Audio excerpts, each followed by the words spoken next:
Okay, let's start. So we are pretty much doing applications of whatever we've learned in designing machine elements. So first we look at shafts. Okay, and this is like something I posted. It's like this essentially some thumb rules on how do you put in shafts in machine elements. Okay, so the shaft is clearly an important element because almost all machine elements you will see a shaft somewhere there. And it's typically used to hold things like gears, bearings, pulleys. Okay, so when you think of a shaft, there are a few things. A shaft has to be held in place, and the way you hold a shaft in a machine, a big machine, is through bearings. Okay, so if you see cross, that means it's a bearing.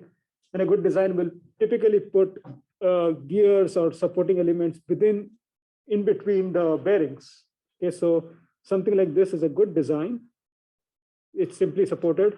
Something like this is not really good design. It's basically the gear is hanging from the shaft, and that is inducing more stress, more deflection than you would guess in simply supported case. So you always want to avoid putting shafts as gears or other elements as cantilevers, but using them as simply supported between bearings, not on the side. Now, sometimes you cannot really achieve simply supported structure. You only need to do cantilever, like for example, a bicycle, the bicycle pedal. That's one example where there is, it's a cantilever. Yeah, so that's a pulley sprockets sometimes have to be put on the outside, and you're stuck with that just because you want to mount chains and belts, and those are best put on the cantilever end, but not in the middle, right? Because there's all difficulties in putting those chains and belts onto those pulleys. And if you put the pulley in between, then it becomes difficult to mount the chains and belts. Okay, in general, keep the shafts short as much possible. Shorter shafts means lesser deflection, lesser the stress. So lower deflections, lower moments. You always want to put the load carrying element, like for example, in this case, gears, near the bearings. So if you have a bearing, you want to either put it here, whatever the load carrying element, or here, but try to avoid it in the middle, because if you do that bending moment diagram, you'll see that the biggest moments are right in the middle. Long shafts are inevitable sometimes. You might need more than 2 bearings.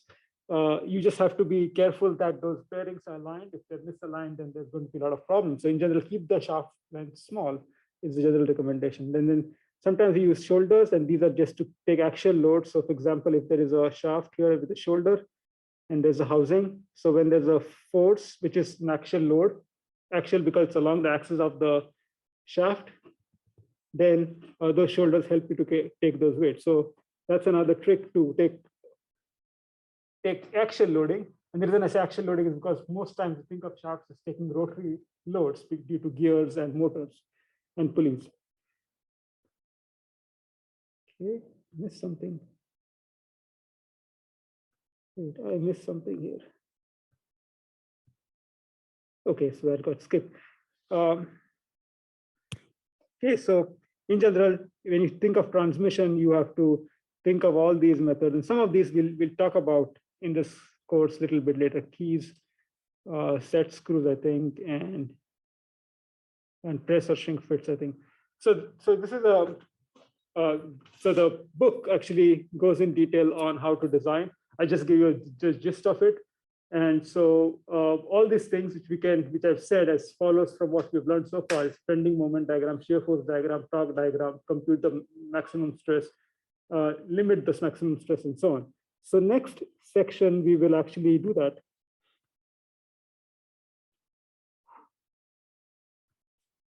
Where is that? Okay, there it is. Okay, now we are in a new section where we'll be actually talking about shaft stresses. Okay. So here the scenario is either you are coming up with a shaft design or layout of your shaft and gears and bearings and so on, or you're given a design with bearings and gears and so on. And you are supposed to figure out what are the maximum stresses, because the maximum stresses determine the life of the specimen. This is all posted on Blackboard. So in general, we want to figure out high stress locations, like we've always done throughout this course. And then this involves computing a shaft diameter. Okay. Now there are some critical locations. In general, when you have a shaft, the question is which part is highly stressed. And these are just thumb rules which come from whatever we've learned so far. So whatever I'm going to talk here is not new. So if you want to think about maximum stresses, on which end of the cross section will it occur? On the outer surface, we have maximum sigma that occurs due to bending moment. Maximum shear stress occurs due to torque. So on the outer surface, sigma and tau gives you maximum stress, so shear and a normal stress. The center of the shaft is also sometimes a critical part. So for the center of the shaft, it's only the shear stress due to shear loads which will matter, right? It's not the other things. In fact, the sigma is 0, tau due to torque is 0 at the center of the shaft. So you have two regions. One is in the outer axis of the shaft, where certain stresses are more due to, in this case, sigma and tau due to M and T, and the inside where you have shear force V, shear loads V causing shear stress tau. And then we have axial loads, which are usually uniform across the whole section. So they just add more stresses. We also talked about stress concentration factors, which just is a factor KT, which you need to add to your maximum stress, and that just increases your stress. And then in general rule is draw shear force, bending moment diagram. And then sometimes, as you see in one of the homework problems, you need to draw it in two planes, ZX and ZY, or sorry, ZX and XY. It just depends on the problem. Okay, so those are the thumb rules. Okay, now we'll shift gears and get to stresses. And again, what I'm going to show here is something we've done. That's why I don't want to take the effort of writing all that down, because we've done that, right? So stress sigma is M times C divided by R. This is a formula for bending. We've seen that many, many times. A is the amplitude. So this one comes only because of the fluctuating or the amplitude part of the bending moment M. And then assuming that there's fatigue, we put a factor K. If there is only stress concentration due to static loading, you will put KT, not KF. Okay, so sigma A, and then you can simplify it to this formula, which is, again, been done so far. If you want to find stress due to sigma M is the mean stress. Sigma A is the amplitude. So that will give you the sigma M if you put the corresponding moment. Similar formula for shear stress. Just depends on torque. And then you can do a similar thing for shear stress due to the mean part. Just like sigma M, there's a tau Tm. So these are stress concentration factors, just said. The alternating and mean part for the moment and the shear and the torque. And then the D is the diameter. Okay, so a lot of equations there, but nothing new so far. Yeah. You're given. Oh, you are given. Yeah, just like if you're given max and min, then it's the average. Right. So you're given the mm or you're told max min, and then you can use the average. We'll do a problem.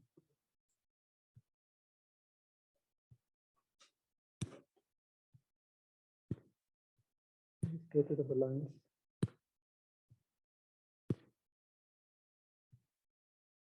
Okay, so what's going to follow is essentially sort of application of what we've done in terms of failure criterion. So we've talked about one, which is stress. So one, which is stress, is we remember if you remember, we denoted by sigma prime. So here we can separate out two parts of it. One is the amplitude part and the mean part, and that comes only because of this formula. So if you remember, sigma prime is or something like sigma x squared plus sigma y square minus sigma x sigma y plus 3 tau xy. Okay, it's the same formula, except that we are now substituting this as sigma. This is 0. This will be 0. And then this is A or M. This is tau A or M. So this is just the same formula. It's a special case because when we have these loads, it's typically stress is one direction. There's no stress in the, it's not biaxial loading, but it's uniaxial loading, right? In one plane, that is. Okay, so that formula is not new. But what we do here is we substitute the value for sigma A and tau A from the previous part here. So these formulas are substituted there. So it just makes the equations look very unwieldy, but they are pretty much what comes from substituting. If you don't like substitution like this, you can just use them separately. So that's the equation one is the grand formula for one misses stress when there's fluctuating loads. That's all to it. Okay, and you'll be given that formula. Okay, so why one misses? If you remember, sometime back we talked about distortion energy theory. Distortion energy theory is one of the best theories to predict failure, and that uses one misses stress. And that's why we're trying to compute one misses stress for shaft subjected loads. Okay, now we've also talked about Goodman, Soderberg, and so on. And if you remember, those were for general stress. I've given you the stress, and you could compute the factor of safety using that equation. Now, this is combining distortion energy and the Goodman line. So it's called DE Goodman. So it's called DE, and so what we do is DE is distortion energy.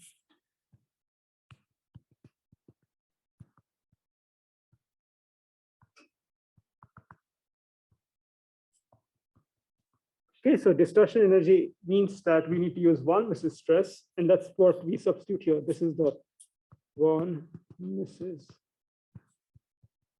stress. Okay, so this is the Goodman formula with one misses stress. That's what is to it. So once we know what sigma A and sigma, well, once we have this formula, we can substitute sigma A prime and sigma M prime. Where did it come from? It comes from the previous page. We have sigma A and sigma M prime. So sigma A prime, sigma M prime are these very complicated expressions. Well, if you stare at them, actually they don't look very complicated. But now when you have them, you put them in this equation, right? And it becomes even bigger equation. So don't get intimidated by the size of the equation. It's just this formula with the right substitutions for sigma A prime and sigma M prime. So you can solve for N, this is the factor of safety, or you could solve for D if you're given the factor of safety. So there's two ways of doing the same thing. Okay, so this is the distortion energy Goodman criterion for estimating the factor of safety and the diameter if you're given the factor of safety.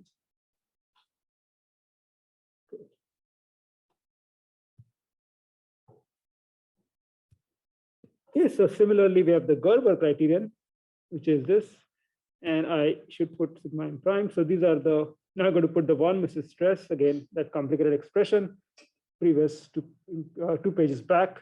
If you put that in this formula, you get that expression, and A and B are going to be given. So it's really unwieldy. So you have to break down these equations to really, this equation constitutes of A and B, which are put in the equation. Okay, so it's just going to be a lookup of the equations once you know which one to apply. D. Soderberg. Yeah, D. Soderberg is another theory, which is the most conservative one. And that one, same thing, sigma A, sigma M, just sort of put the value and you have factor of safety N and diameter predicted. And then the last one, yeah. Yeah, I will just get back to you. I have something about that. So this is the ASM elliptic, same thing, we do the substitution. Okay, so now let's see why it's conservative. So D Soderberg checks for, okay, so if you recollect, last class, we talked about these criterions.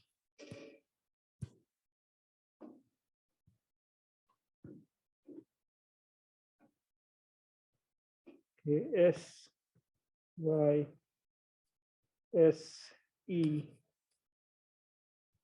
S, Y, S, U, T. And then there are different ways in which you could join the points. One was the Goodman line was this.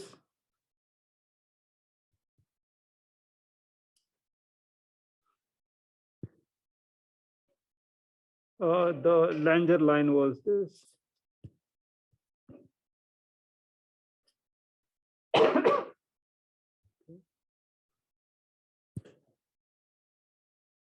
And then we had the Soderbergh line, which is this one.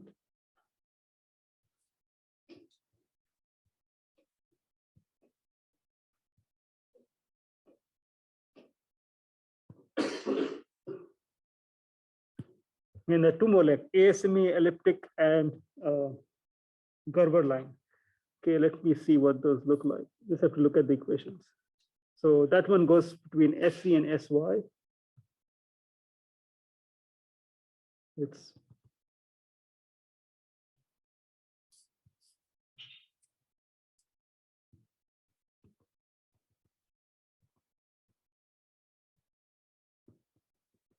okay, and the last one is the Gerber line. I just need to look at the equations to figure it what it looks like.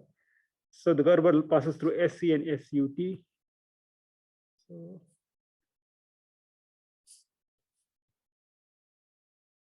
okay, so those are the lines, and this is how you can plot them just by looking at the equations. Now, what do you mean by conservative? This is something which we need to go back a little bit back and look at these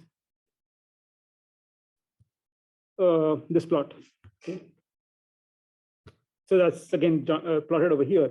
The yellow region is where the points lie. Okay, and we want to basically take care of our design line should be something which sort of gives us a good compromise between where we want to choose the line and where the points lie. So, for example, if the material is this one, maybe this is a good line because it's just so close to that. So we can use this line, the Goodman line, for design.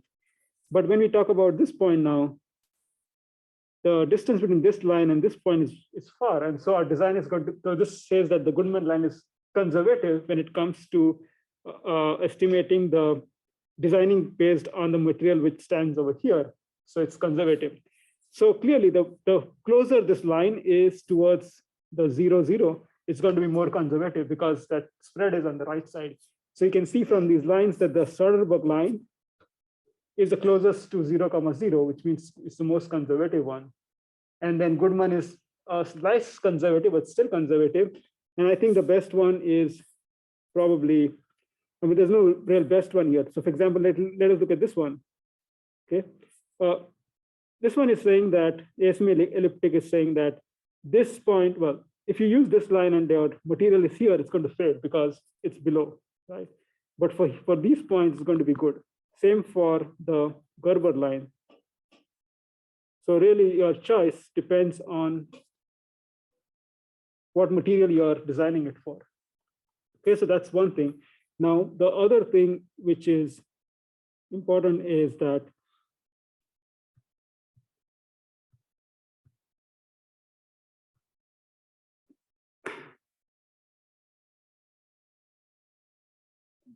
okay, this is the previous chapter. Okay, so here, this is the Goodman line, as we've seen, and this is the Langer line. Okay, so what the Goodman line says is that this is dividing the region from infinite life to finite life. And it all works here in this region up till this point where now suddenly the Langer lines is closer to 0, 0 than the Goodman line, which means that in this region, you need to consider this line for design and not this line. So you need to consider the Langer line and not the Goodman line. The problem with this is that there is no, in this region,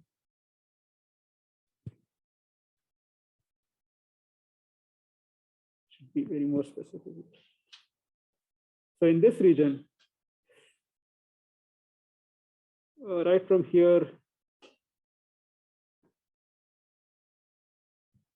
on the way up, you go from infinite life, this is infinite life, the blue, to the yellow region, which is the first cycle yielding. So there is no gray region on the right side of this, which means that you either get infinite life or you get first cycle yielding, which is not good, right? So what we can do here is we can now plot all those 4 lines here. And then if you draw the, in particular, the Soderberg line, it actually intersects, it goes from here to here. So this is Goodman line, this is the Soderberg line. And so you can see that the Soderberg line actually, the Soderberg line actually does not give you that issue. That is, the Langer line does not intersect the Soderberg line like it intersects the Goodman line, dividing the region into, or letting the gray region disappear on the right side. So Soderberg is the most conservative line. And so when you go back here to what we were doing,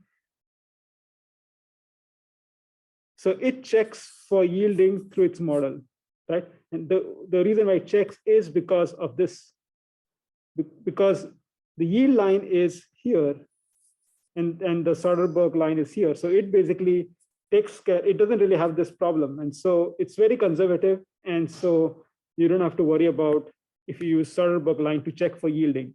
Why are we checking for yielding? Because given a material, we want to check for infinite life, finite life, and yielding, right? So in Soderberg, there is inbuilt mechanism to check yielding because it's very conservative.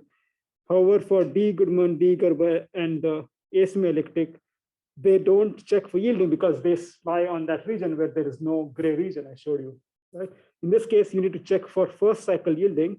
How do you check for first cycle yielding? The same formula we've seen in the past is the stress divided by the maximum stress. Here we use the von Mises stress because we are basing it off distortion energy. So this is the max stress.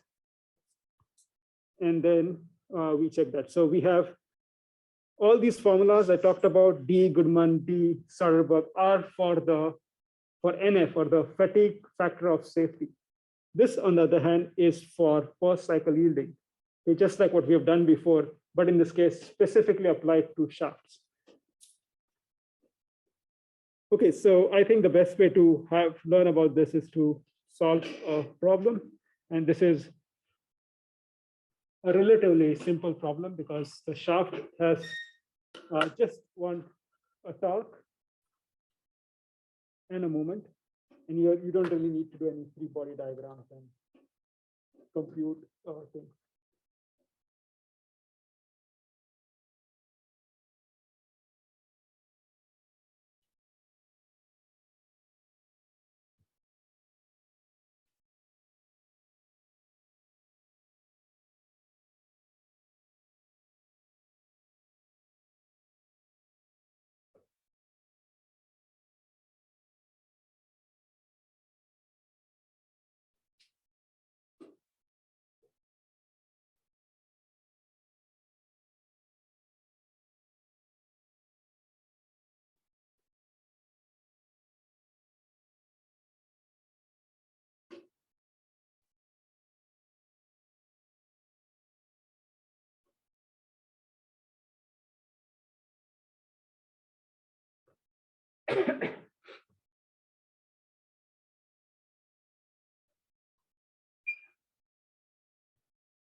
Okay, so let's get started. Let's put down whatever we know about the problem. Okay, so we're given the diameters, small d, 1.1 inch, capital D, 1.65 inch, radius, 0.11 inch, M is 1260 in torsional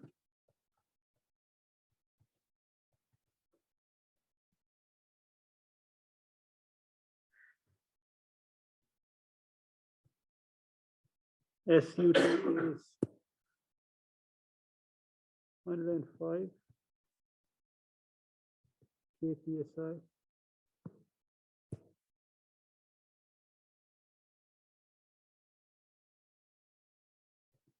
SY is 82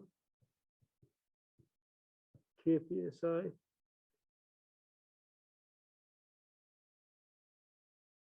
Okay. Now, if you look at the D Goodman and the other criterions, you will see that you need to know the fluctuating load, the mean torque, and the steady state torque. So in this case, a bending moment of, so we need to identify if this stress is MM or MA, and then same for this one. Is it MM or sorry, TM or TA? So you're given that steady torsional load. So it means that this is TM, right?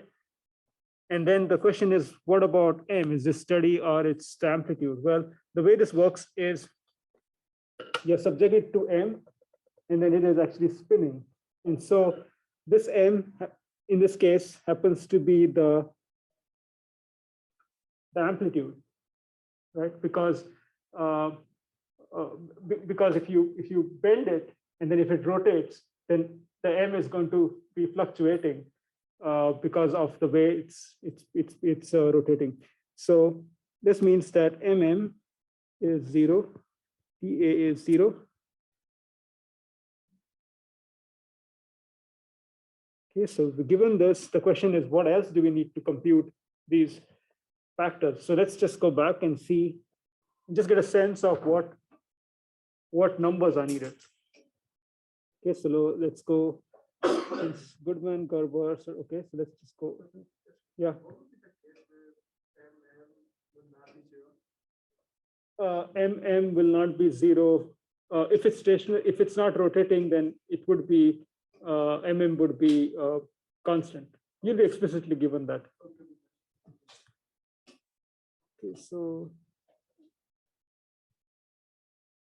Okay, so if you look at these equations, you'll see that we need to compute SE, SUT. I think SUT is given, SE is unknown, and then KF is needed, and KFS is needed. Yeah, SE. Okay, so looks like, and you can check, you only need these things in addition to what is given. You need to compute KF, KFS, and SE. Okay. Why do you need KF? That's because this is cyclic loading, and so you would use KF and not KT. So we need to go back and review how we computed these factors. Okay.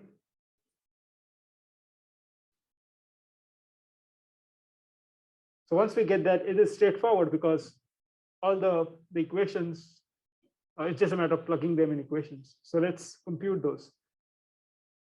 I think let's do SE first. That was something we did a long time back, but let's review that. So that was, I think I have here, SE is that formula.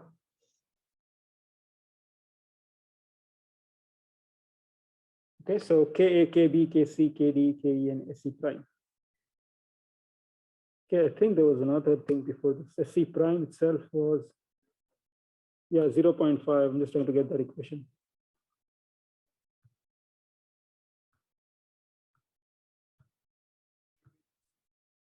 The same one? No, this is the beginning of the. Have I given it? Not go to the beginning. Yeah.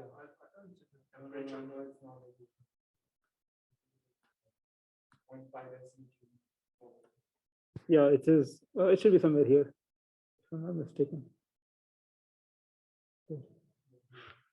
Okay, so the question is this in kpsi? I think it's in kpsi.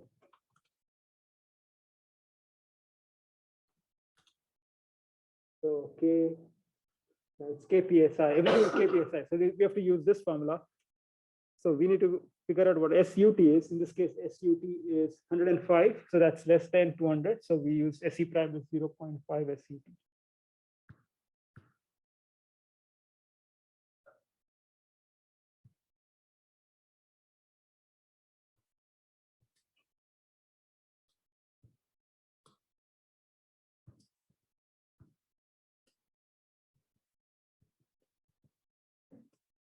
But 62.5, 52.5.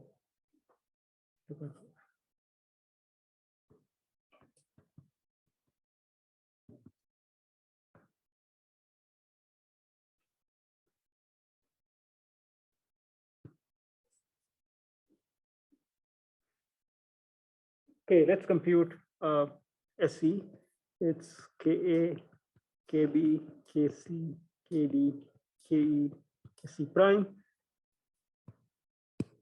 ST prime is known. Okay, let's compute the other factors. Oh, I lost this. Okay, so KA, we need to understand the surface finish. This is machined shaft shoulder. So I need to go here. It's 24, sorry. Right here.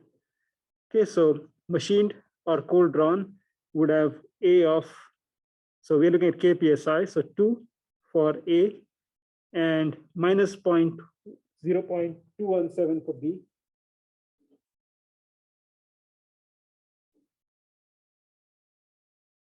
Okay, so let's pick those values.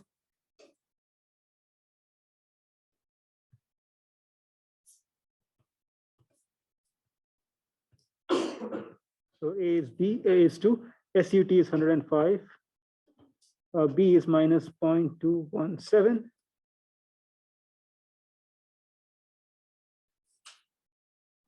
This is because it's machined.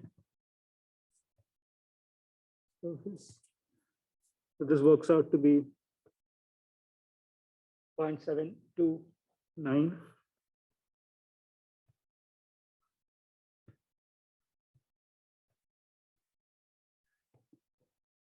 Okay, KB is, I think it's a size factor.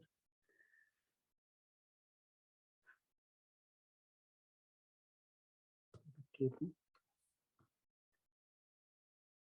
Okay, so we're assuming that it's a rotating specimen, and this is whereas you saw that there was a moment end of the torque, so bending and torsion. So we need to use these factors. The question is, well, this is in inches, so we need to use this clearly, but which one do we use? So I'm just going to copy this. It's easier to compare it later on.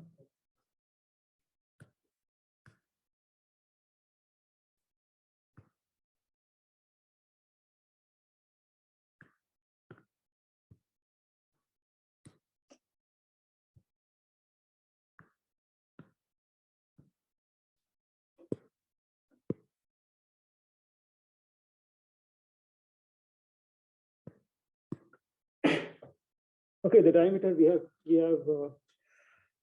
let's see, what is the diameter we need to use?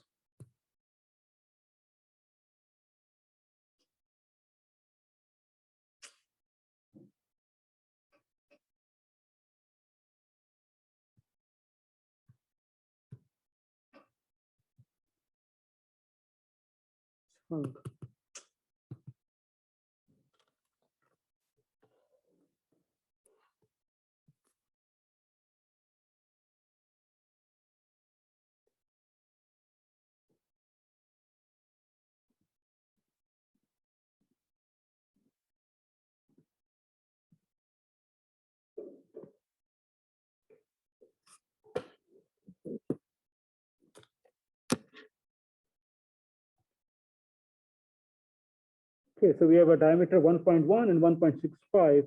Now, since the smaller diameter is the more critical one, we'll use 1.1 for D. 1.1 is within this range, so it's 0.879. D, which is 1.1, that comes out to be 0.87. Okay, so second one down. Let's look at KC.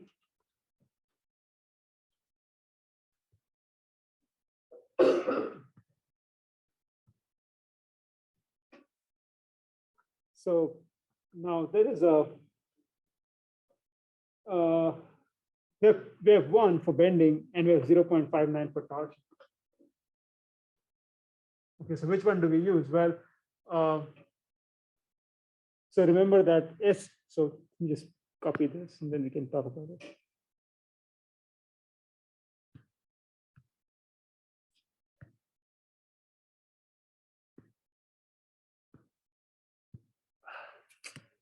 What just happened?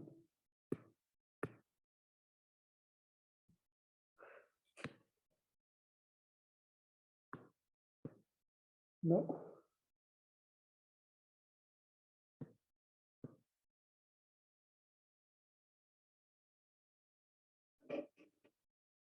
Can't see. Okay, there it is.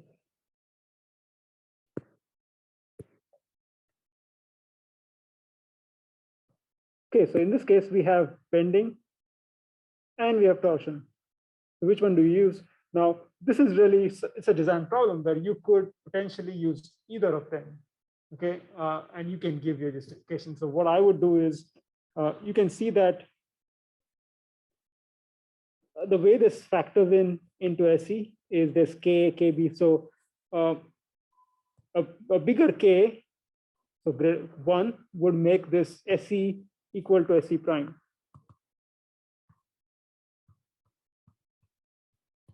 So I'm assuming that there's no other factor, but just that one, right? If you have a factor which is less than 1, then SE will reduce, right? So 0.59 will give you a lower SE than 1 would give you.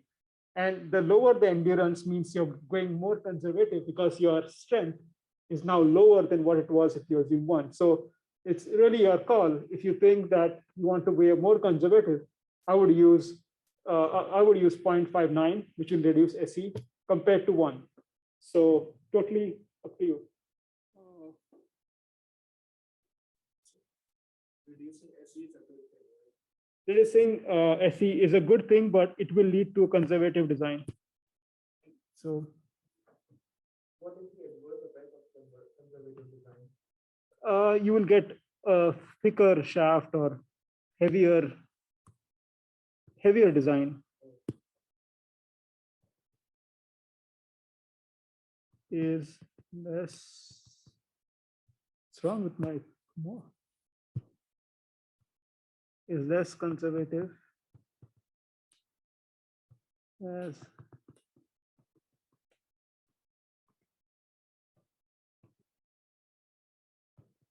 okay, so in this case, in my notes, I just decided to go with KC equals 1. But if you use KC equals 0.59, that's absolutely perfectly a legitimate choice for KC.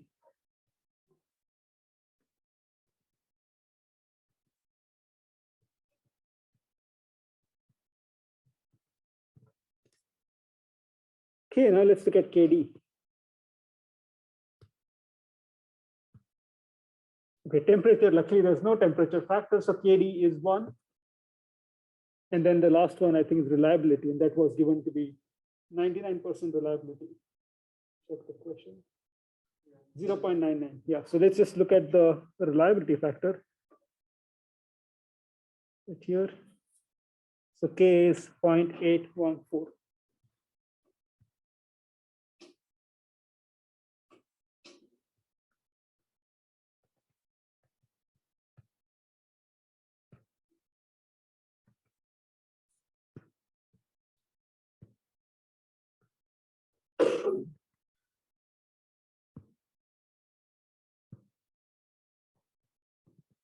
the room temperature, so we don't change that.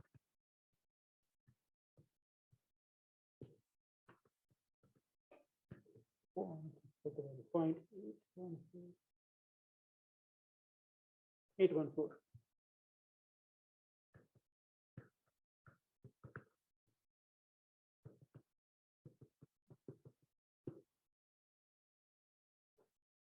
Okay, I think we are done with all these factors, so we can compute SE now. SE is KA, KB, KC, KD, KE, SE prime. That is 0.729, 1, KD is 1, 4, SE we computed as 50, 52.5, and so SE is 27.1. So if you use 0.52 or 57, I forget, you get a lower value for SE than what I got here.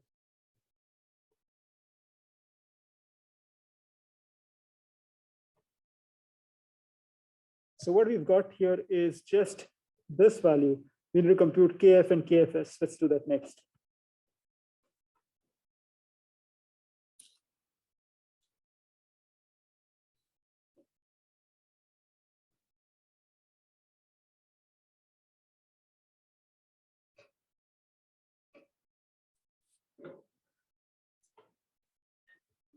Okay, let's try to recollect for how we compute KFS and KS.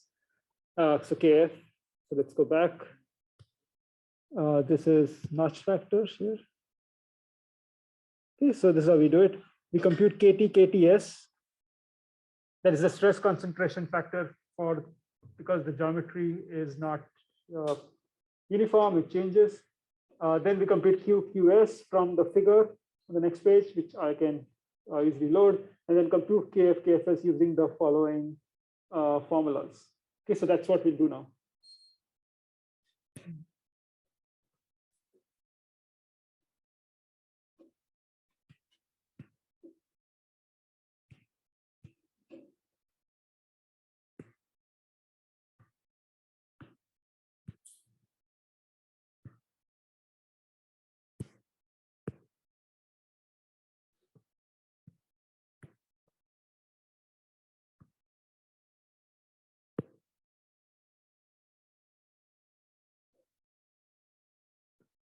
Okay, so let's start with KT, KTS. Yeah, I actually plucked the from the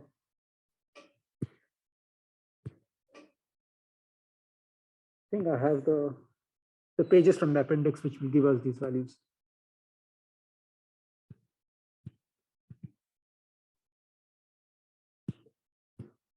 Okay.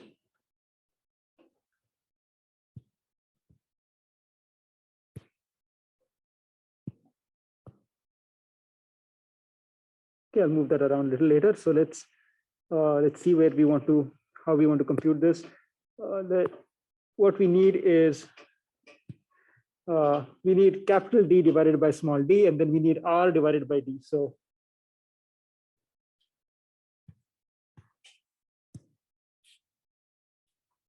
capital D divided by small d. So you got to trust me on this. I'm just looking at my notes on the first page, which gives me the problem. Capital D was 1.65 and small d was 1.1. So the ratio is 1.5. And then R was 0.11, D was 1.1, and so the ratio is 0.1. Okay, so we have everything we need to figure out the value. So R by D is 0.1, it's this one, and then 1.5, there's the line.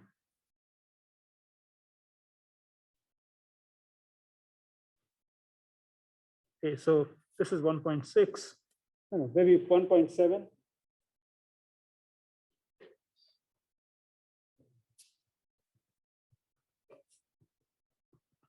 I got it as 1.68. There's no reason why it shouldn't be 1.7 is wrong. So anywhere between, I guess, little bit more greater than 1.6 and less than 1.8 is absolutely fine. You know it's on 1.8, 1.6 from the figure. Okay, so let's do that for this one. Again, the same values are true. So R divided by D is 0.1, and then we need 1.5. Now, unfortunately, we only have 1.33. It's probably a little bit above this. This is KTS.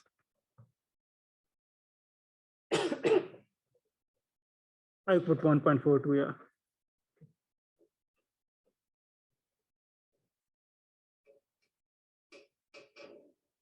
Okay, so next we need to, so going by this algorithm, we've computed KT, KTS. Now let's get Q and QS from figure.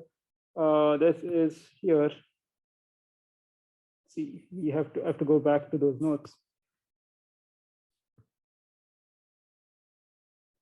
Maybe I can extract this out.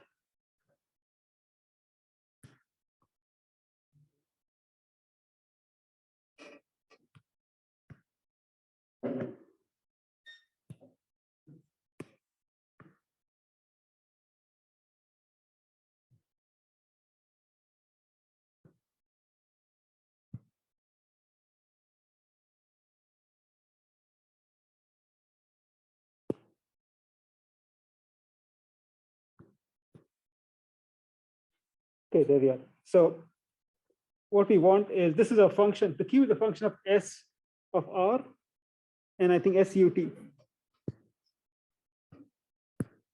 So R and SUT. R we know is 0.11. SUT is given in KPSI, 105. Okay, so we just have to eyeball it from the figure. Okay, let me just finish this and we are out of time. So let me just finish this part. Should be done. So 0.11 is right in the middle, and 105.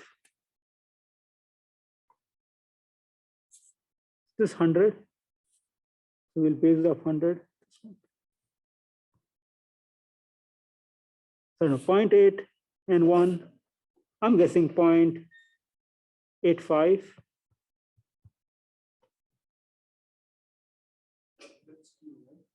That's Q, yeah. 0.851 with the formula, and then let's do it here, and then we're done. So for now, so 0.11 is here, and then 150, 100 is here, this line. So looking at this point, QS, this is Q, and QS is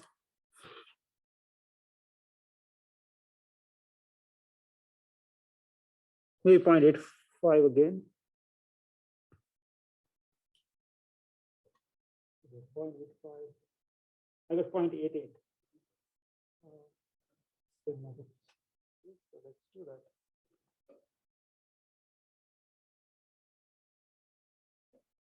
Okay, so K.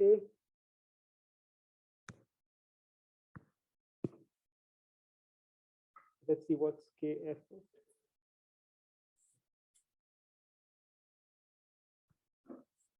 1 plus Q, KT minus 1. So we need to look back and see what we computed for Q and KT. Q was 0.85 and KT was 1.68.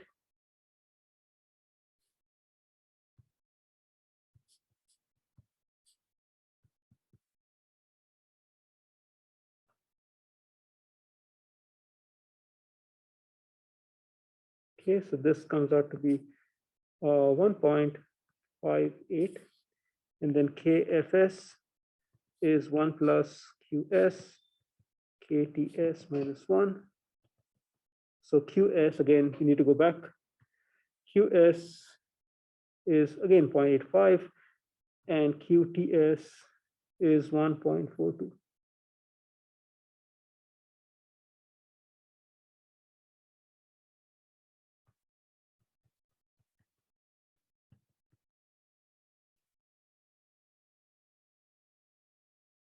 This comes out to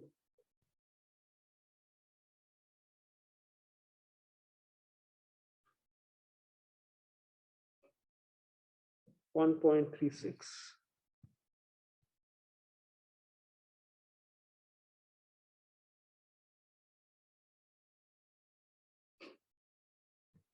Okay, so I think we've pretty much figured out everything we need in order to compute the factor of safety. Those are available as those formulas, which I showed you, which obviously I'll provide you in the exams. So let's start computing A. So we want D, Goodman, Gerber, Soderberg, ASME, elliptic, and the yield factor. Okay, so let's just do that.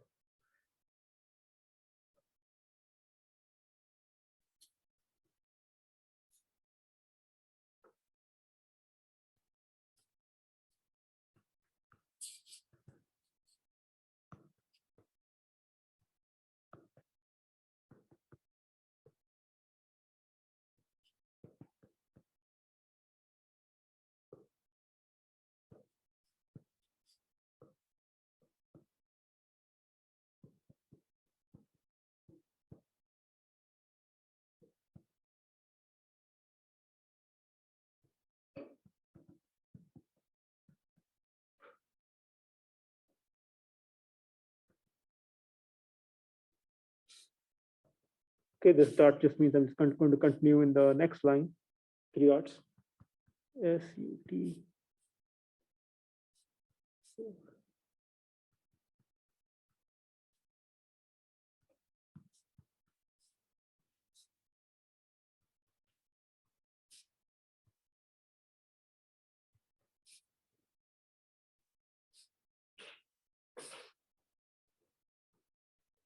Okay, what I've pretty much done is copied down that formula, the long formula.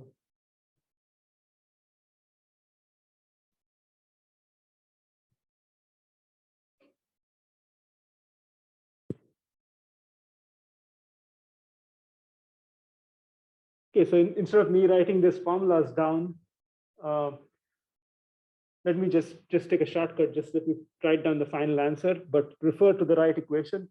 It's just a matter of copy pasting those equations from that list I produced. Let me name those equations, and I'll just put those equation numbers down. So I'm going to go back.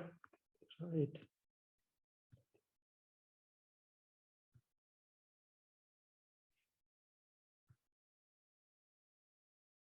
Let's call this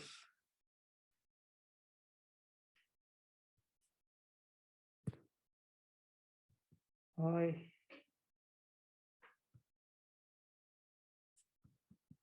2,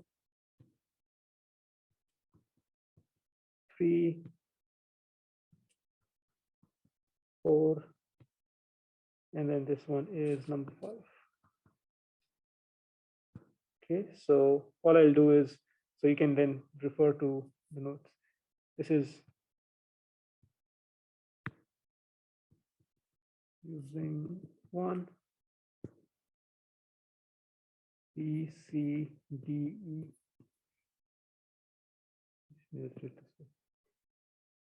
E, use 2, and you'll get n equals 1.73. D,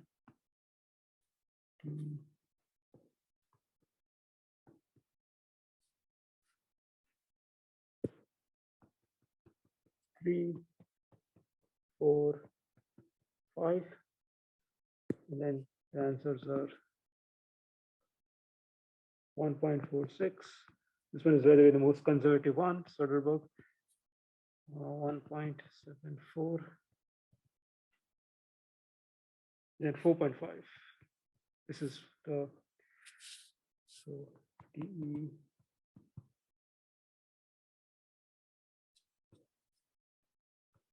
Goodman is the DE Gerber.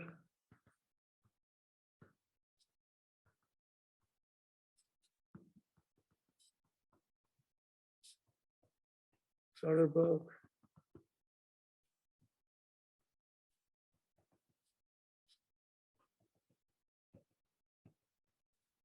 And then this is first.